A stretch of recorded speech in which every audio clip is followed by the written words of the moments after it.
గర్భంలో ఉన్నటువంటి శిశువు తప్పి ఆలయంలో కూర్చుని పురమాయిస్తున్నాడు. అన్నీ పురమాయించాడు. రాత్రి వెళ్ళి పడుకున్నాడు. పరమశివుడు కల్లోకి వచ్చాడు. అందరినీ పిలిచావా కుంభాభిషేకానికి అన్నాడు. పిలిచానన్నాడు.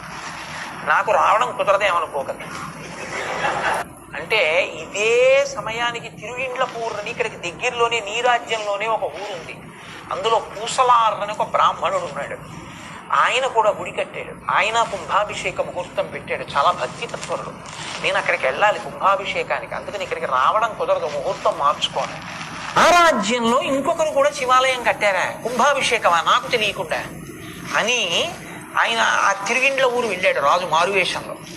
వెళ్ళి ఆ గ్రామంలో ఉన్న వాళ్ళని అడిగాడు, ఇక్కడ ఎవరో బ్రాహ్మణుడు ఇల్లు పెద్ద శివాలయం కట్టాట, ఎవరు పూసలారన్న బ్రాహ్మణుడు అంటే వాళ్ళు అన్నారు అతనికి మతి చెడిపోయింది.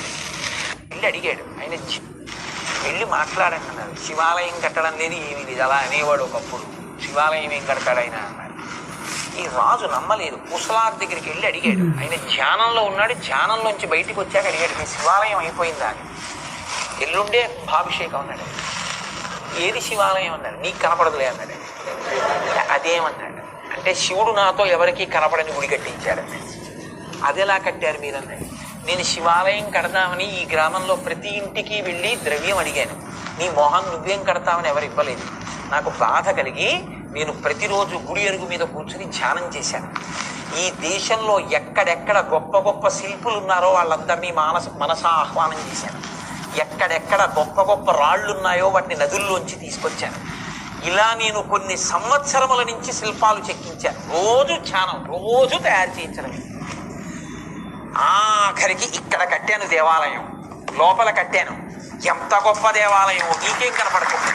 ఆ దేవాలయానికి ఎల్లుండి ముహూర్తం బాగుంది, కుంభాభిషేకానికి ముహూర్తం పెట్టి శంకరుణ్ణి ప్రార్థన చేశాను. కైలాసానికి వెళ్ళి ఆయన వచ్చి కూర్చుంటానన్నాడు. ఎల్లుండే కుంభాభిషేకం. ఈయన ఆయన కాళ్ళ మీద పడుతుంది. ఏ మహానుభావ, నీ భక్తి నాకు అర్థమైంది. నేను కట్టినది చాలా గొప్ప